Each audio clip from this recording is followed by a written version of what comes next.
Bom, eu quero falar mais um pouquinho de economia também agora e jogar aqui a agência de classificação de risco, a S&P, ou Standard & Poor's Global Ratings, elevou a nota de crédito do Brasil de BB- para BB. Essa classificação ela ainda indica uma posição de grau especulativo, tá? Só que significa que o país enfrenta incertezas em relação às condições financeiras, mas a subida de nota agora coloca o Brasil a 2 degraus ali de um grau de investimento. Em nota, a agência destacou a aprovação da reforma tributária e melhores perspectivas de crescimento econômico neste ano como pontos positivos no cenário brasileiro. Por outro lado, destacou que o déficit nas contas públicas segue elevado e passa por correção muito gradual. Luiz Felipe Dávila, você acha que a S&P traz de fato um relatório preciso do que está acontecendo no Brasil e a gente deve comemorar essa elevação ou manter ainda o olhar crítico sobre ela? Não, manter o olhar crítico por duas coisas. Primeiro que só ela que aumentou o rating, as outras duas agências importantes também não mantiveram a neutralidade em relação ao Brasil. O que eu acho que faz muito mais sentido, de acordo com o que a própria Standard & Poor's coloca aí, que é a péssima situação fiscal do país se agravando. Essa é uma coisa muito importante que mostra a tendência. Segundo, não custa lembrar a nossa audiência de que quem perdeu o grau de investimento no Brasil foi a presidente Dilma Rousseff em 2015, justamente por causa dessa política de gasta, gasta, gasta, que trouxe a irresponsabilidade fiscal, que transformou superávit em déficit fiscal, que deu ao Brasil a taxa mais elevada de desemprego da história e a inflação de 2 dígitos. Foi no governo Dilma que o Brasil perdeu o grau de investimento. E demora muito tempo. Gente, foi 2015. Nós vamos praticamente fazer 10 anos. 2024 já são 9 anos. Nós não vamos conseguir em 2024 jamais atingir o grau de investimento. Então, assim, veja só como a irresponsabilidade de um governo custa caro para o país. Custa caro que nós perdemos esse grau de investimento e que provavelmente só poderemos recuperá-lo na melhor das hipóteses 10, 11, 12 anos depois do que aconteceu. Então, se nós não resolvermos a questão fiscal, que ela é fundamental, o Brasil não vai conseguir recuperar o grau de investimento. E tudo mostra que o próximo ano a situação fiscal do Brasil vai se agravar ainda mais, porque, como bem disse o Segre aqui, a PEC de transição já começou o governo com um rombo de 140 bilhões e vai terminar com 177,7 bilhões de reais. Ô, Gustavo Segre, o que a gente vai sinalizando com essas notas de crédito? A gente sinaliza para o exterior que é seguro, que nós temos um ambiente favorável para investir no Brasil. Agora, quando vem de certa forma, um alerta, um aviso ali, né, nas entrelinhas, olha, cuidado porque ainda não há um cuidado com a questão fiscal. O investidor, ele fala, opa, tá ficando bom, mas eu preciso esperar um pouquinho mais, seria isso? São duas coisas diferentes. A primeira, para clarificar, grau de investimento tem a ver com a valorização e a possibilidade de não calote dos títulos públicos. Então, por exemplo, quando tem grau de investimento, investment grade, o título público brasileiro tem a mesma garantia, por exemplo, que um título americano. Isso é fabuloso, maravilhoso. Isso foi obtido, inclusive, no governo do Lula. E aí a dúvida é, se foi obtido, e sabe por que foi obtido, entre outros tantos indicadores? Pela situação fiscal, tinha superávit fiscal. Sim. Então, como ele não consegue entender que foi perdido, como muito bem lembrou Dávila, no governo Dilma, pela falta de responsabilidade fiscal, e ele continua tendo gastança e gastança e gastança. Se eles apontariam nessa fase, seria muito melhor. Isso não gera nenhuma questão de, vai sobrar então investimento do exterior. Não é isso. Mas tem uma questão que não é entrelinha. Foi claramente divulgado pelo Standard & Poor's. Estamos com problemas observando a situação fiscal, ou seja, o governo está gastando mais do que arrecada. E colocou mais 2 detalhes que não foram muito divulgados. A primeira, a questão de transparência, a falta de, e a outra, indicou a necessidade de combate à corrupção. Sim. Num governo que tem um histórico nebuloso nesse ponto. E isso as autoridades brasileiras não gostaram, mas não tem o que fazer.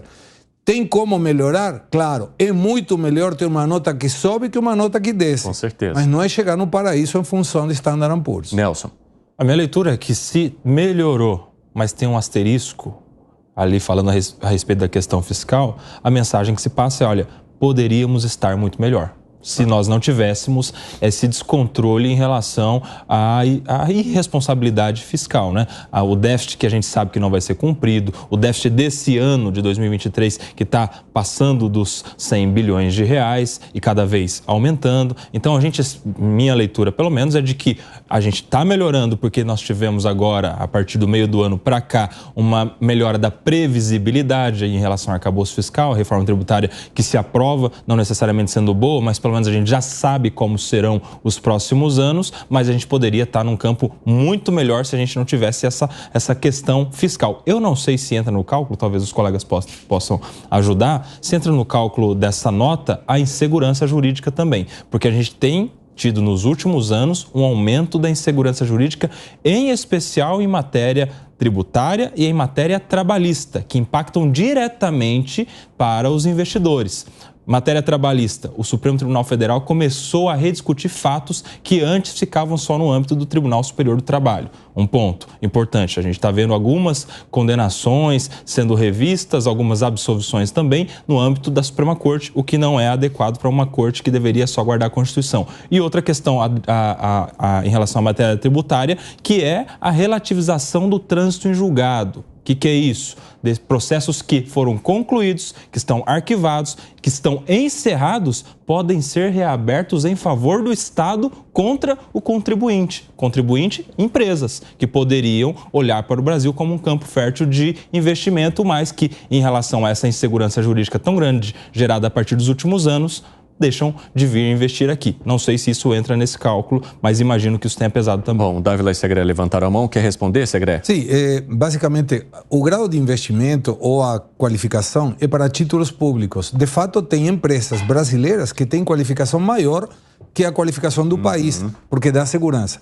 O investidor que vem e investe dólares, euros ou a moeda que seja para construir uma fábrica, esse sim impacta o que Nelson está mencionando, mas não necessariamente nessa questão de Standard & Poor's, porque foca estritamente na questão do país e dos títulos do país. Agora eu quero contar para vocês e para nossa audiência que o ministro da Fazenda, Fernando Haddad, comemorou essa elevação aí da nota e disse que isso é resultado da união dos três poderes. Ele também mencionou, Luiz Felipe Dávila, que ele não se conforma com o fato do Brasil ainda não ter esse grau de investimento, porque ele não teria dívidas líquidas no exterior e também tem uma reserva cambial de mais de 300 bilhões de dólares. Como que você vê essa manifestação do ministro da Fazenda?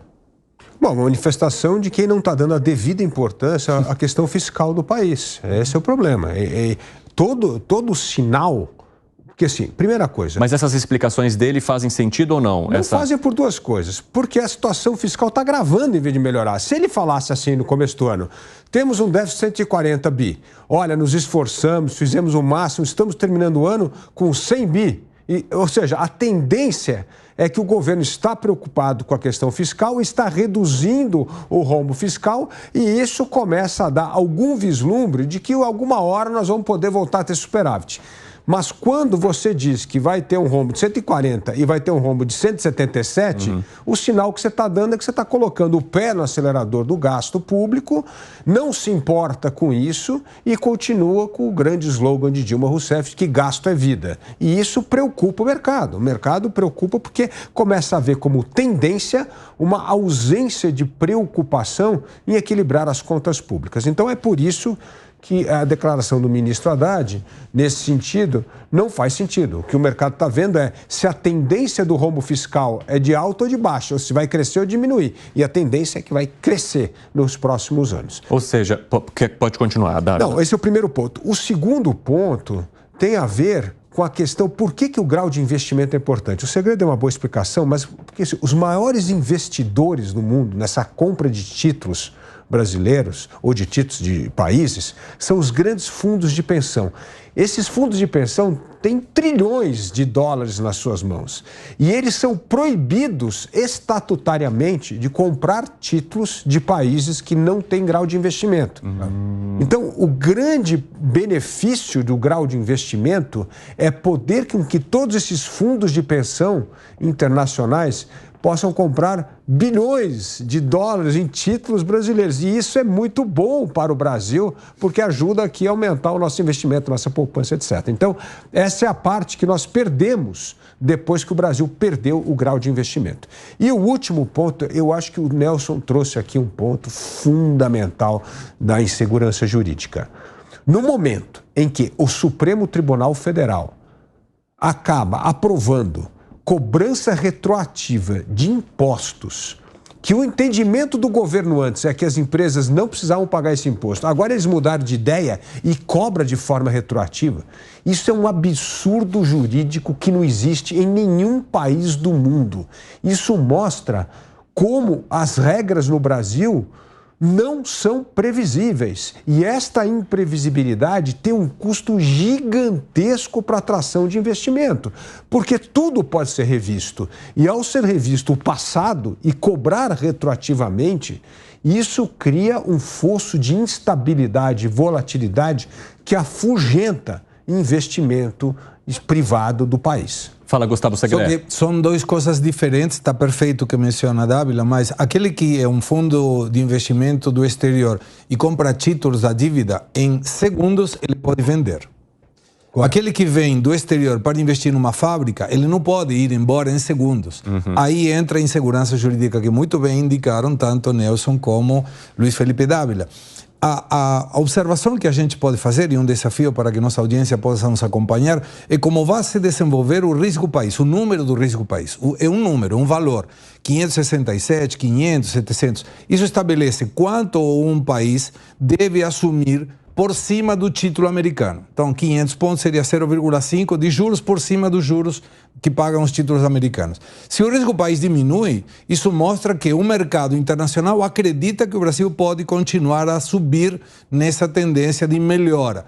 Mas se não, é irrelevante, não vai mudar nada.